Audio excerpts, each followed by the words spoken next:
కథాస్రవంతి. ప్రయాణం కథ రచన శ్రీ గుమ్మలూరు శ్రీనివాస్. వినిపిస్తున్నవారు పప్పు భోగారావు. శ్రీ గుమ్మలూరు శ్రీనివాస్ స్వస్థలం విశాఖపట్నం. ఉద్యోగరీత్యా పరిపరి ప్రదేశాలు దేశాలు తిరిగి ప్రస్తుత నివాసం హైదరాబాద్. ముళ్లపూడి, రావిశాస్త్రి, కారా మాస్టారు, శ్రీరమణ, జంధ్యాల, బాపు, శంకరమంచి, గురజాడ, గొల్లపూడి వీరి తెలుగు ప్రపంచంలో ముఖ్యులు.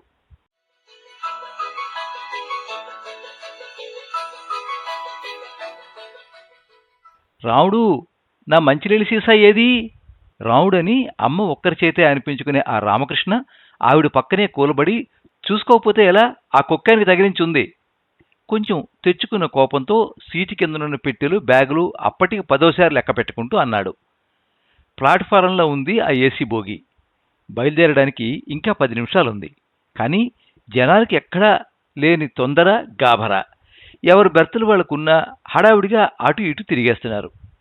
రకరకాల రంగుల్లో, సైజుల్లో పెట్టెలు, బ్యాగులు, ప్లాస్టిక్ తాళ్లతో కట్టిన Parle G, Lay's, Clinic shampoo మొదలగు కార్టన్ డబ్బాలు, నేను విమానంలో వచ్చేనోచ్ అని చెప్పే పట్టీలున్న విదేశీ పెట్టెలు, సిఎంఆర్ షాపింగ్ మాల్ ఇత్యాది సంచులు, సరికొత్తవి, జిడ్డోడుతున్నవి కూడా డజన్ల కొద్దీ మంచినీళ్ల సీసాలు, ఈ రోజుల్లో వాడకపోయిన 1-2 మరచెంబులు, 70లలో ఎక్కువగా వాడుకలో ఉండే హోల్డాల్, ఏమాత్రం ఇష్టంగా ఇంట్లో ఎప్పుడూ తినకపోయినా జాంకాయలు, అరటిపళ్ళు, తన జీవితకాలంలో బహుకొద్దిసార్లు ఉతకబడి చక్కగా మడతపెట్టిన రగ్గులు, వాటి మీద పేపర్ కవర్లో తెల్లటి దుప్పట్లు, సాకెట్లలో ముందుగానే ఛార్జర్ పెట్టేసి అడ్వాన్స్ బుకింగులు, పై బెర్తుల మీద పెద్ద స్టీల్ డబ్బాలు, పక్కనే చిన్నవి కాగిత ప్లేట్లు, ప్లాస్టిక్ గ్లాసులు, ఒక సంచిలో గరిట్లు, కొంచెం పక్కగా పొద్దున్నే బురుజుపేట అమ్మవారి గుళ్ళో కుట్టిన కొబ్బరికాయ సగం చెక్కలు, వాటిల్లో ఈనాడు పేపర్ ముక్కలో కట్టిన కుంకం, ఇలా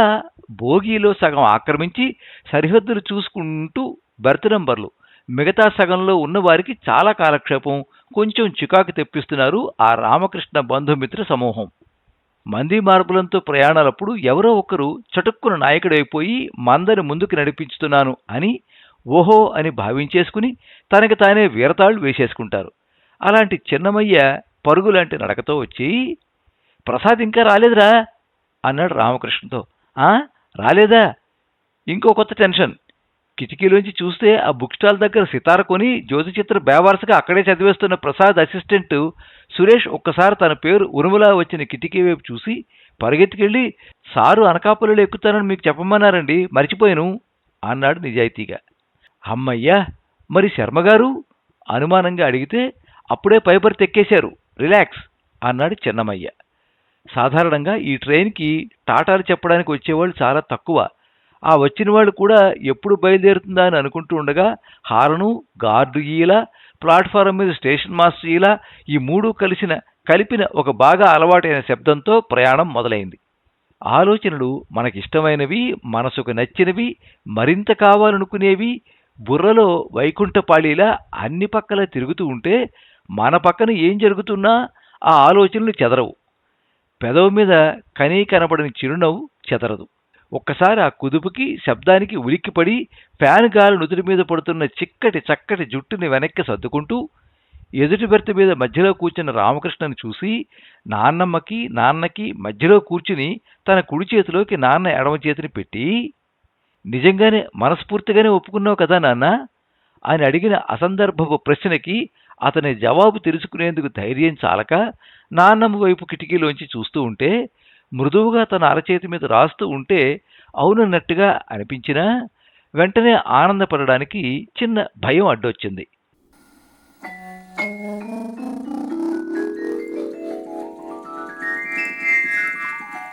అనకాపల్లి, యలమంచిలి, తుని, సామర్లకోట అలా మధ్యాహ్నపు సూర్యుడిని సాయంత్రం వైపు తీసుకుని వెళ్ళిపోతోంది.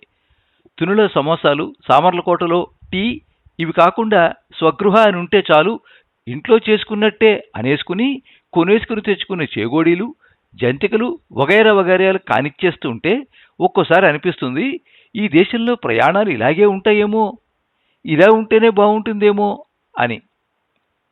ప్రయాణం అంటే ఒక అనుభూతి, అనుభవించడం తెలియాలి. చాలా ఇళ్లలో సాయంత్రం బండికి మధ్యాహ్నమే డబ్బాలు కట్టేస్తారు. అలాంటిది మధ్యాహ్నమే బండి, అందులోనూ వెళ్లేది ఒకళ్ళు ఇద్దరు కాదు. ముందు రోజు రాత్రి నుంచే ఏర్పాట్లు మొదలయ్యి స్టేషన్కి ఆటో ఎక్కేదాకా వండుతూనే ఉన్నారు. తెలుగు వాళ్ళకి గోదావరి బ్రిడ్జికి ఏదో విడదీయలేని లంకె ఉంది. బ్రిడ్జి మీదకి రాగానే అందరూ కిటికీల దగ్గరకు వచ్చి ప్రవహిస్తున్న గోదావరిని చూడటం ఒక అనుభవం. కొంచెం ధైర్యం కలవాళ్లు తలుపు దగ్గర నిల్చుని కిందకి చూసేవాళ్లు. వాళ్ళు ఆ రోజుకి ఆ భోగికి హీరోలు. కానీ అదేమిటో ఒకటో రెండో ఐదో పదో పావలావో నాణేలు నదిలోకి విసిరేయాలి. ఎందుకో చిన్నప్పుడు తెలియదు, ఇప్పుడు తెలుసుకుని ఉద్ధరించేదేమీ లేదు. అప్పట్లో చాలా విషయాలలో ఇప్పట్లాగా అన్నింటికీ రుజువులు సాక్ష్యాలు అక్కర్లేదు, అవసరం లేదు.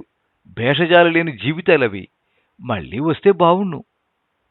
సరే, రాజమండ్రి వచ్చే ముందే ఆ శీతాకాలపు సూర్యుడు తొందరగా దిగిపోయాడు. చీకటయ్యింది కాబట్టి భోజనాలు చేసేయడమే. మరే ప్రయాణాల్లో అంతకన్నా పనే ఉంది. పై బెర్తుల నుంచి స్టీల్ డబ్బాలు పెద్దవి చిన్నవి కిందకి దింపి చుట్టూ పరిచిన ప్లేట్లు గరిటెలు చూస్తే రోజు కన్నా ముందుగానే ఆకళ్ళు మొదలయ్యాయి అందరికీ. చాలామంది ఆడవాళ్లు ఎక్కడైనా సరే ఒక చిన్న సామ్రాజ్యాన్ని నిర్మించేసుకుని ప్రజలను పాలిస్తూ ఉంటారు. ఇంట్లో ఇవాళ వంట ఏమిటి, పెరట్లో చంటి పిల్లలకు నలుగుపెట్టి తలంటేమిటి, పాల సైదులకి నీళ్లు కలిపినందుకు డబ్బులు తగ్గించడం ఏమిటి, తనతో కష్టం నిజమో కాదా అనవసరం, చెప్పుకున్న పని మనిషికి ఓ 100 ఎక్కువ ఇవ్వటం ఏమిటి లాంటి విషయాలు. అలాగే ట్రైన్లో భోజనాలు వడ్డన. పెద్దత్త అందరికీను లోయర్ బెర్త్ మీద మఠం వేసుకుని పొద్దున్నుంచి అందరినీ అదమాయించి చేసిన పూరీలు, బంగాళదుంపల కూర, దట్టంగా పోపుతో చిక్కగా చేయించిన పెరుగన్నం, రాత్రిపూట కూడా అన్నమే తినేవాళ్ళకి కాయపాళంగా పోపులో వేయించిన ఎండుమిరపకాయలతో చింతపండు పులిహార. డబ్బాల మూతలు తీసేసరికి భోగి మొత్తం ఘుమఘుమలతో నిండిపోయింది. ఆ అమృతహస్తాలతో అందరికీ కడుపు నిండా వడ్డించింది. మధ్య మధ్యలో ఆ చిన్నగరిటేది, ఆ పెద్ద హస్తం ఏది అంటూ. రైలు ప్రయాణాలలో పేకాటది ప్రత్యేక స్థానం. ఆ గుంపులో ఎప్పుడూ ఆట పూర్తిగా తెలియక మొహమాటం కొద్దీ కూర్చుని ఆడుతూ ఎక్కువ డబ్బులు కొట్టేసేవాడు ఒకడు ఉంటాడు. వాళ్ళందరూ భోంచేసి మళ్లీ కూర్చోవడానికి పెట్టెలు సర్దుకుంటున్నారు. 9 దాటింది. చాలామంది పక్కన సర్దుకుని పడుకుంటున్నారు. కానీ భోగిలో ఇద్దరికి మాత్రం ఆలోచనలు ఎంతకీ తెగడం లేదు. తన 25 మొదటి 5 తప్పించి మిగతావన్నీ ఒక్క నాన్నతో పంచుకున్నవే. ఇది మంచి ఇది చెడు అని గీతలు గీసి పరిమితులు పెట్టి పెంచలేదు. తను ఒక బాధ్యత గల మనిషిగా పెరగడానికి ఏ వయస్సులో ఆ వయస్సుకు సరిపడ్డ వాదన వినిపించి ఒప్పించి, ముఖ్యంగా తన దృష్టిలో ఎప్పుడూ ఒక మెట్టు పైనే ఉండే నాన్న మనసుని నా ఈ నిర్ణయంతో కష్టపెట్టేనా? అయినా ఇప్పుడు ఈ ఆలోచనలేంటి అర్థం లేకుండా? ఏమో, వీటినన్నింటినీ మూటకట్టి తనకి చెప్తే అర్థవంతమైన వాటిని ఏరి నా నిర్ణయం సరైనదని నిరూపిస్తాడేమో. చూద్దాం. ఆలోచనలు తన మీదకి మరలగానే మనసు తేలికయ్యి తెలియకుండానే నిద్రొచ్చింది. అదే సమయంలో రామకృష్ణ, భగవంతుడా, చిన్నమ్మ తీసుకున్న ఈ నిర్ణయం వెనక్కి తీసుకోలేనిది కాబట్టి అది మంచి నిర్ణయమే అని తనకు తాను రుజువు చేసుకునే శక్తినివ్వు. ఆలోచనలు దేవుడి మీదకి మళ్ళగానే తెలియకుండా నిద్రొచ్చింది.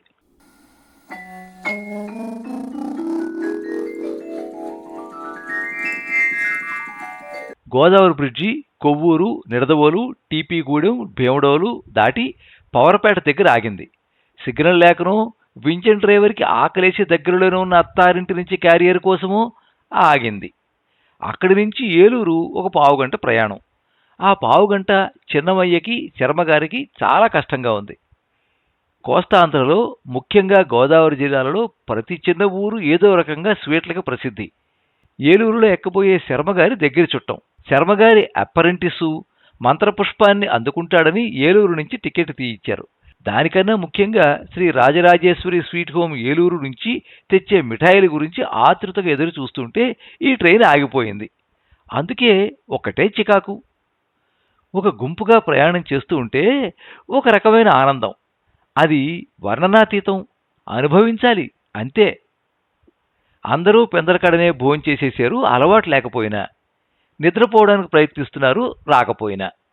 9 దాకా లైట్లు ఉంచుకోవచ్చినా ఆర్పేసి మొన్న జరిగిన పెళ్లిలో కాబోయే అత్తగారు చేసిన హడావిడి, పక్కింటి వాళ్ళు తీసుకున్న ₹1000 చేబదుల గురించి, అమెరికాలో ఉంటూ ఈ మధ్యనే వచ్చిన కూతురు అల్లుడు కబుర్లు, పాలసీసాలో ఎండవలన విరిగిపోయిన చంటిపిల్ల పాల గురించి, అంతర్రాష్ట్రీయ దేశ రాజకీయాల గురించి, ఇంకో గంటలో మొదలవ్వబోయే ఉద్యోగ సంబంధిత కాన్ఫరెన్స్ కాల్ ముఖ్యాంశాల గురించి, అలా ఇవన్నీ ఇలాంటి మరికొన్ని కలగాపులగంగా సరిగ్గా కలవని రేడియో స్టేషన్ లాగా బోగీలో నిద్రపోదామనుకున్న మిగతా సగం వారికి వినపడుతున్నాయి.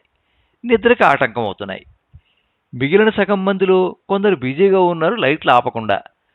భూప్రపంచంలో పిల్లి జోకర్ రావడమే జీవిత పరమార్థం అనుకునేవాళ్ళు, దొబ్బెట్టిన డబ్బులు తిరిగి సంపాదించాలనుకునేవాళ్ళు, ఇంకా చాలు వదిలేస్తే పడుకుందాం అనుకునేవాళ్ళు. మొత్తానికి ఏలూరు చేరింది. శర్మగారి చుట్టం విత్ మిఠాయి పొట్లం ఎక్కిన వెంటనే క్షేమ సమాచారాల మాట దేవుడెరుగు పొట్లం తీసుకుని జీవితంలో చాలా తక్కువ మాటలు అనుభవించే అనుభూతిని అనుభవిస్తూ, ఏమాయ్ చిన్నమయ్య ఇదే కదా అమృతం అంటే? అటు నుంచి జవాబు రాదే. నోటి నిండా మైసూరు పాకు వల్ల. సరే, ఆ చిక్కటి చీకట్లో చక్కటి వెన్నెల్లో ఏలూరు దాటి జోరుగా హుషారుగా ట్రైను పరిగెడుతోంది. బహుశా గార్డు చెప్పాడేమో డ్రైవర్కి, నిద్రొస్తోంది, విజయవాడ రాగానే డ్యూటీ ఇన్కమింగ్ గార్డుకి అప్పచెప్పి వెళ్ళి పడుకోవాలని. నాన్న, బ్రెడ్ ఆమ్లెట్ అని 25 అలవాటైన కూతురి గొంతుకు విని పక్క బెర్తలో పడుకున్న రామకృష్ణ ఒక్కసారిగా లేచి, ఓహో విజయవాడ వచ్చేసిందన్నమాట అనుకుని అమ్మ పడుకున్న వైపు కిటికీలోంచి ఒకసారి ప్లాట్ఫారం చూసి గడి తీసుకుని దిగాడు ఆ రామం అనబడే రామకృష్ణ. విజయవాడ మీదుగా రాత్రిపూట ప్రయాణం చేసే వాళ్ళకి తెలుస్తుంది ఆ బ్రెడ్ ఆమ్లెట్ రుచి. అదేమి విచిత్రము, పగటిపూట తింటే ఆ రుచి రాదు. అమ్మకి కనపడకుండా తాను ఒకటి లాగించేసి ఒకటి పట్టుకుని ట్రైన్ ఎక్కాడు. అర్ధరాత్రి ఆకలేసినప్పుడు ఏ గడ్డైనా మహారుచిగా అనిపిస్తుంది. ఈ బ్రెడ్ ఆమ్లెట్ కూడాను. ఉద్యోగరీత్యా కనీసం నెలకొక్క మాటైనా ఈ గోదావరిలో ప్రయాణంలో తనకు అలవాటైన బ్రెడ్ బహురుచిగా అనిపించింది, అనుభవించింది మనసారా. పిల్లల చిరుతిళ్ల ఆకలి తండ్రికి తెలిసినట్టు ఇంకెవరికీ తెలియదు, అమ్మకి కూడా. రైలు ప్రయాణంలో ఒకసారి లేచిన తర్వాత మళ్లీ నిద్ర రావడానికి కొంత సమయం పడుతుంది. సరైన తాళంతో రైలు చిత్రంగా చేసే శబ్దం వినసొంపుగా ఉంటుంది. మనస్సుకు నచ్చిన ఆలోచనల వైపు తీసుకుని వెళ్తుంది, నిద్రని పక్కకి నెట్టేసి. భోజనాల సమయం దాకా రైలు ఎంత లేటుగా వెళ్తున్నా విజయవాడ తర్వాత జోరు అందుకుంటుంది. ఏ ట్రైన్ అయినా మచిలీపట్నం నుంచి వచ్చి ఈ బండితో కలిసిన మరికొన్ని బోగీలతో ఈ తిరుమల ఎక్స్ప్రెస్ మరింత జోరు అందుకుంది. బాపట్ల, చీరాల, ఒంగోలు దాటి బిట్రగుంటలో నీళ్లు నింపుకుని మరింత జోరుగా నెల్లూరు చేరి గూడూరు దరిదాపుల్లో ఆగిపోయింది. ఇక్కడితో మెయిన్ లైన్ అయిపోయి తిరుపతికి రేణిగుంట మించి చేరాలి. రాత్రి నిద్రను ఆహ్వానిస్తూ ఇష్టమైన తన ఆలోచనలకి తావిస్తూ హైదరాబాద్లో తమ ముగ్గురు కలిసి గడిపిన రోజులను గుర్తు చేసుకుంటూ ఒకరికి ఆనందం, ఒకరికి ఆందోళన, మరొకరికి చెప్పకపోయినా మనసుకు కష్టం అనిపించే ఊసులను నెమరవేసుకుంటూ కాఫీ కాఫీ అంటూ వినపడిన గొంతుక్కి ఒక్కసారి ఉలిక్కిపడి లేచింది చిన్నమ్మ. రేణిగుంట నుంచి తిరుపతి 10-15 కిలోమీటర్లు అయినా ప్లాట్ఫారం ఖాళీ లేకపోతే ముందొచ్చిన రైలు ఖాళీ చేసేదాకా రేణిగుంటలో ఉండాల్సిందే.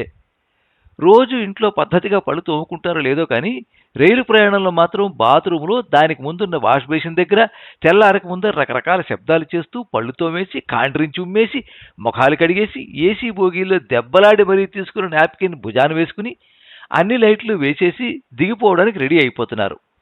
ఇంకా ముందు చూపున్న వాళ్ళు తమ సామాన్లు సరంజామా డోర్ దగ్గరికి లాక్కెళ్ళిపోతున్నారు. ఇంకా పెళ్లివాళ్ల సంగతి చెప్పేదేముంది?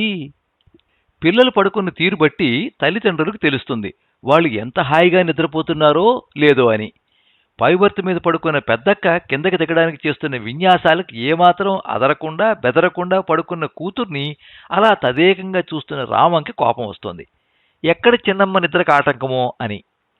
మొత్తానికి పూర్తిగా తెల్లారకుండానే రైలు తిరుపతి ప్లాట్ఫారం మీదకి వచ్చి, అయ్యా నా బాధ్యతగా మిమ్మల్ని అందరినీ క్షేమంగా స్వామివారి పాదాల దగ్గరికి తీసుకొచ్చాను, ఇక సెలవు అని అందరినీ దింపేసి యార్డుకి వెళ్ళిపోయింది. దిగే ముందు రామకృష్ణ నిలుచుని కిటికీ గుండా చూసి తన ఇద్దరు అసిస్టెంట్ ఇంజనీర్స్ మేము వచ్చేసాం కంగారు పడకండి అన్నట్టు చేతులు ఊపేసరికి హమ్మయ్యా అనుకొని గుర్తు పెట్టుకుని మరీ కుడికారు ప్లాట్ఫారం మీద పెట్టాడు.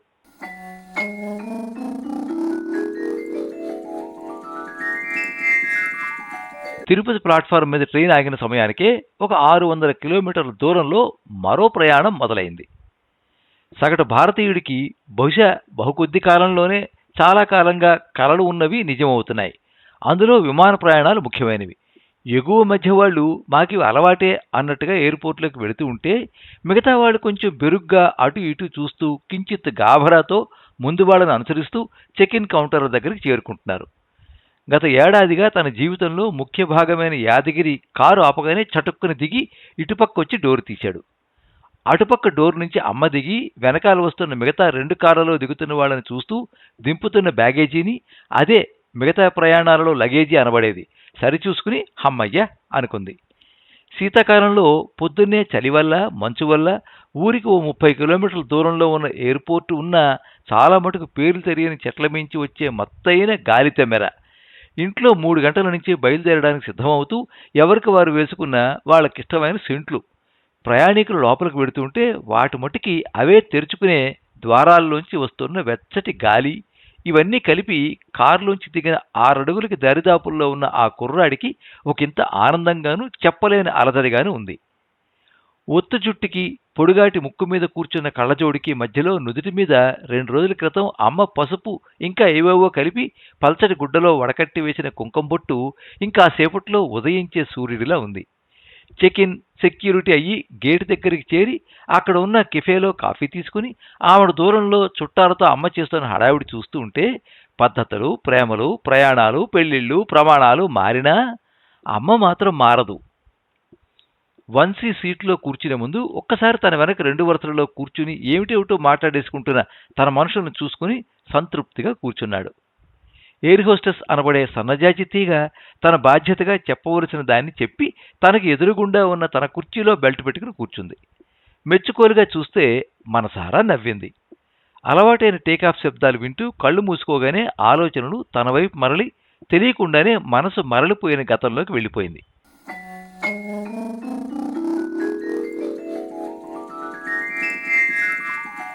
మొత్తం సరంజామా లెక్కబెట్టుకుని తన అసిస్టెంట్ ఇంజనీర్లతో మాట్లాడుతూ మందిని, సరంజామాని బయటనున్న మినీ బస్ ఎక్కించి అన్నీ లెక్కించి సరిపోయాయి అన్న తర్వాత రైట్ అనుకున్నాడు మనసులో. సరిగ్గా పనిచేస్తూ అందరినీ కలుపుకుని వెళ్లే వాళ్ళకి ఎప్పుడు అన్ని చోట్ల కావాల్సి వచ్చినప్పుడు ఎవరో ఒకరుంటారు. అలాంటి వాళ్లే ఈ 2 అసిస్టెంట్ ఇంజనీర్లు. అలిపిరి దగ్గరకు వచ్చేసరికే కొండపైన చేసిన ఏర్పాట్ల గురించి, కళ్యాణ మంటపంలో ప్రథమంగా పసుపు వినాయకుడికి కావలసిన పసుపు దగ్గర నుంచి అప్పగింతలలో ఇవ్వవలసిన పెట్టుపోతల దాకా చేసిన అన్ని ఏర్పాట్ల గురించి, సన్నటి దారంలో పెళ్లికొచ్చిన ఫేమస్ ముత్తైదువులు ఎక్కించే నల్లపూసల్లా పూసగుచ్చినట్టు వివరంగా చెప్పారు ఆ రామకృష్ణకి. కొండెక్కుతున్న బస్సులో ఉన్న ఆమెకి, ఫ్లైట్లో ఉన్న అతడికి అప్పుడే ఉదయిస్తున్న సూర్యుడు కళ్ళు తెరిచి నన్ను చూడండి అంటున్నా ఒకరి గురించి ఒకరు ఆలోచించుకుంటూ ఒక్కసారిగా మిట్ట మధ్యాహ్నం హైటెక్ సిటీ దగ్గర ఉన్న కాఫీ షాప్లో పడ్డారు.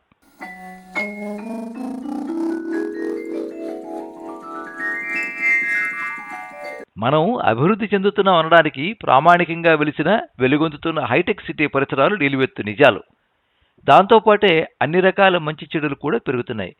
జిడ్డోడుతున్న జుట్టుతో, టక్కప్పంటే తెలియని చొక్కాలతో అబ్బాయిలు, గట్టిగా జడలు వేసుకుని ఊర్లో అమ్మా నాన్న చెప్పిన టైలర్ దగ్గర మాత్రమే కుట్టించుకున్న Punjabi dress, high heels makeup, సినిమాల్లోనే వేసుకుంటారని గట్టి నమ్మకం ఉన్న అమ్మాయిలు, మంచి మార్కులతో డిగ్రీలు పట్టుకుని ఇక్కడికి వచ్చి ఉద్యోగం సంపాదించి చాలా దూరాల నుంచి వచ్చిన ఇతర భాషల వాళ్ళ స్నేహాలతోటి కళ్ళు మూసి తెరిచే లోపలే గుర్తుపట్టలేనంతగా అభివృద్ధి చెందుతున్న యువతరం ఈ హైటెక్ సిటీ చుట్టూరా ఉంది. ఆ కాఫీ షాప్లో కూర్చున్న ముగ్గురు పనిచేస్తున్న ప్రాజెక్టు గురించి అక్కడ కూర్చుని ఎడతెరిపి లేకుండా మాట్లాడుకుంటూ గడపడం గత 2 ఏళ్లుగా వారి దినచర్యలో భాగం. స్నేహానికి ఉండే హద్దుల్ని పూర్తిగా తెలిసిన వాళ్ళు. అందులో ఒకరు ఆ అమ్మాయికి వరసైన దూరపు చుట్టం, ఇంకొకళ్ళు ఉద్యోగరీత్యా దగ్గరైనవాడు. మనకిష్టమైనవన్నీ మనకు కావలసినట్టు జరగాలనుకోవడం తప్పేమీ కాదు. అందుకు చేసే ప్రయత్నాలలో ఉండే తేడా వల్ల కొన్ని జరుగుతాయి, కొన్ని కావు, అంతే. విచిత్రం ఏమిటంటే ఊహకందనివి జరిగేవి సాధారణంగా మనసును కష్టపెట్టేవే. అదే జరిగింది ఆ రోజు సాయంత్రం ఆ ముగ్గురికి.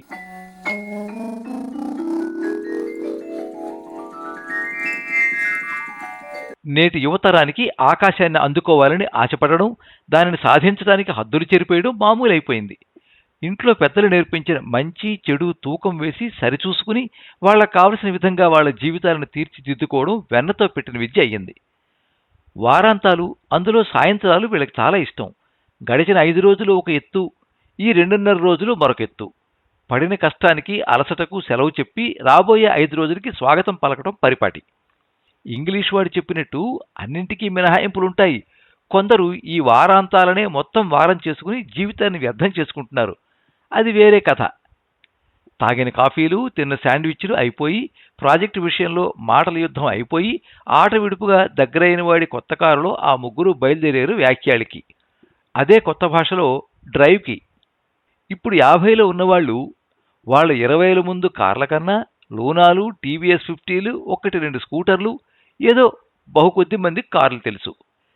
జాలరపేటలో ఒక చిన్న కోడిపెట్టని మట్టేస్తే అది పెట్టబోయే గుడ్ల ఖరీదు ఇమ్మంటే బిక్కమొహం వేసుకుని భయంతో ఆ బండిని అక్కడ వదిలేసి పరిగెత్తుకెళ్లి స్నేహితులనబడే వాళ్లలో కాస్త ఆజానుభావుడు ఆ జాలరపేట వాస్తవ్యుని పిలుచుకొచ్చి గొడవ సర్దినందుకు మర్నాడు చూద్దాం అనుకున్న వజ్రాయుధం కోసం ఇంట్లో కష్టపడి సంపాదించిన ₹3 సమర్పించుకుని ఈశ్రోమంటూ ఆ 50cc బండి తోసుకుంటూ ఉన్న ₹5 పెట్రోలు ఆ కోడిపెట్ట చుట్టారు ద్వారా పీల్చబడ్డం వల్ల ఇంటికొచ్చి బోరుమని బాత్రూంలో ఏడ్చినవాడు ఏసీ కారులో ప్రయాణించడం ఏ విధంగా చూసుకున్నా ఘనత సాధించినట్టే.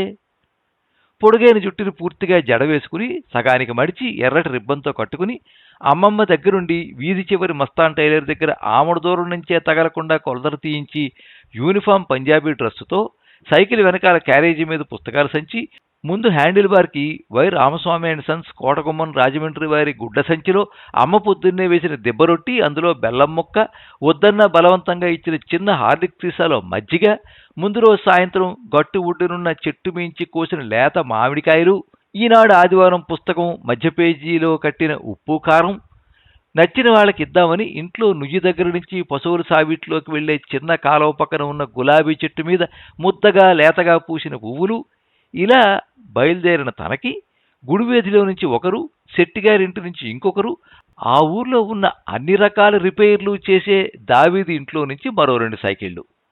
అలా అన్నీ కలిపి ఓ 4 కిలోమీటర్ల దూరంలో ఉన్న కాలేజీకి వెళ్లిన వాళ్ళకి ఒకరు బ్రాండెడ్ బట్టలేసుకుని, బూట్లేసుకుని, చక్కగా అందంగా జుట్టును సరిచేయించుకుని, మనసైన స్నేహితులను తీసుకుని డ్రైవ్ చేసే ఆ అమ్మాయి కూడా ఏ విధంగా చూసినా జీవితంలో ఒక మంచి మైలురాయి దాటినట్టే. తల్లిదండ్రుల కష్టమనండి, చేసుకున్న పుణ్యం అనండి, పిల్లల్ని అమెరికాలో పుట్టించి వాళ్ళు ఒక 6-7 క్లాసులకు వచ్చేసరికి ఇక్కడికి తిరిగి వచ్చేసి తొందరగా డాక్టర్లను, ఎక్కువగా ఇంజనీర్లను చేసేసి మళ్ళా వాళ్ళ దేశానికి, అదేనండి అక్కడ పుట్టిన పిల్లలకి పంపించేస్తే బాధ్యత తీరినట్టే. అటువంటి తల్లిదండ్రులకు పుట్టిన వ్యక్తి ఆ కారులో ఉన్న 3వవాడు. అమెరికా వెళ్లిపోయే ముందు కొన్నాళ్ళు ఇక్కడ ఉద్యోగం చేసి అనుభవంతో వెళ్దామనుకున్నవాడు. ఆ అమ్మాయికి దూరపు చుట్టం కూడాను. రోజు తిరిగే తెలిసిన దారులు, కొత్తగా వెడల్పు చేస్తున్న రోడ్ల వల్ల పెరిగిన దుమ్ము ధూళి, ఎటు నుంచి ఎటు వెళ్తున్నామో తెలియని షేర్ ఆటోలు, వాటి మధ్యలో ఆ కొత్త కారు. హైబీమ్ వేసుకుని వెళ్లేవాడు అంతగా పట్టించుకోడు గాని ఎదురుగా వచ్చే వాళ్ళకి చాలా అవసరం. ఎదురుగా వచ్చే ఆ వెలుతురును తప్పించుకునే ప్రయత్నంలో ఎడంవైపు తిప్పడంలో రోడ్డుపై అడ్డదడ్డంగా ఉన్న కంకర వల్ల కారు ఎడం పక్క వాలడం, ప్యాసింజర్ సీట్లో ఉన్న ఆ జాలరిపేట గొడవ కుర్రాడు కింద పడడం, వెనక నుంచి వస్తున్న ఆటో అతని కాళ్ల మించి వెళ్లిపోవడం, అంతా కళ్ళు మూసి తెరిచేలాగా జరగడం, ఇదంతా ఊహించనిది.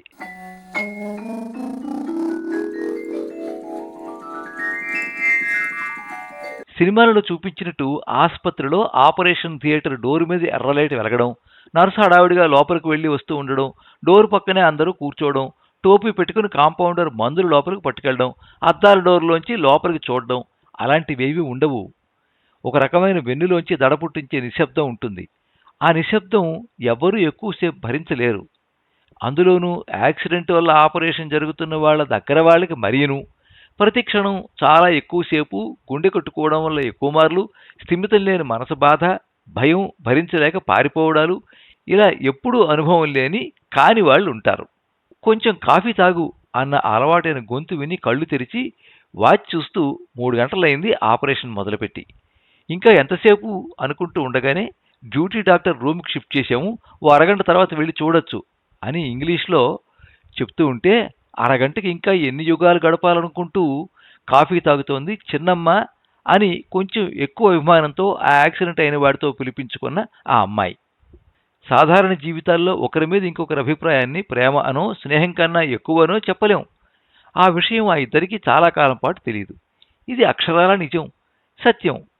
చాలామందిలో ఇది వాళ్ళ జీవిత కాలంలో తెలియదు. తెలిసే సమయానికి జీవితం కాలమైపోతుంది. ఇది నిఖార్సైన సత్యం. ఆ యాక్సిడెంట్ అయిన కుర్రాడు, ఆ సమయంలో డ్రైవ్ చేస్తున్న చిన్నమ్మ, ఒకరి మీద ఇంకొకరి అభిప్రాయం ఆ నిఖార్సైన సత్యానికి నడుము ఉన్నారు.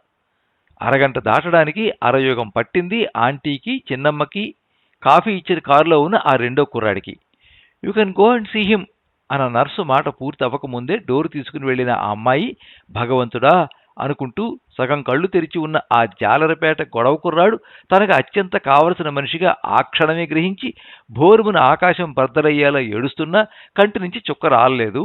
ఎందుకంటే దుఃఖాన్ని కన్నీళ్లతో కొలవలేము కనుక.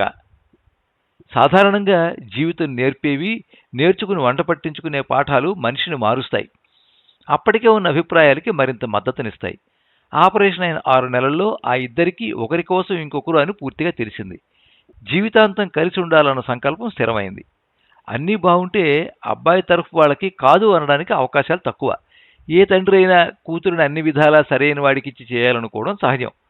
చిన్నప్పటి నుంచి తానే అమ్మగా కూడా ఉన్న తండ్రికి మరీను. రామకృష్ణ కూడా మినహాయింపు కాదు. జీవితంలో డబ్బు ఒకటే ప్రధానం కాదు. డబ్బుతో అన్నీ కొనలేము, అన్నీ చేయలేము అన్నది శుద్ధ అబద్ధం. ప్రపంచంలో ఉన్న ప్రఖ్యాత ఆసుపత్రిలో పోయిన కాలు ఉన్నట్టుగా చేయించుకునే స్తోమత ఒక్క డబ్బు వల్లనే సాధ్యం. తనంటే చిన్నమ్మకి తెలియకుండా ఉన్న ప్రేమ యాక్సిడెంట్ వల్ల మరింత ఎక్కువై ఎన్నాళ్ళుగానో తెలియక మనసులో కొట్టుమిట్టాడుతున్న ప్రేమ మంచు పర్వతంలో ఎగసిపడి ఎదురుపడి తనని చల్లబరిచిన చిన్నమ్మకి జీవితాంతం రుణపడి ఉండడానికి పెళ్ళొకటే సరైన సమాధానం అనుకున్నాడు ఆ కుర్రాడు. తన వల్ల అనుకోకుండా జరిగిన ప్రమాదం ఒక విధంగా మంచే చేసింది. కంటికి రెప్పలా చూసుకుంటూ అమావాస్య నుంచి నిండు పున్నమి దాకా పెరిగే చంద్రుడిలా మళ్లీ మామూలు మనిషిని చేయడానికి తన ప్రేమే కారణమని, అది కలకాలం ఉండటానికి తనతో పెళ్లి ఒక్కటే సమాధానం అనుకున్నది ఆ అమ్మాయి. భావాలు కలిశాయి, బాజాలు తరువాయి.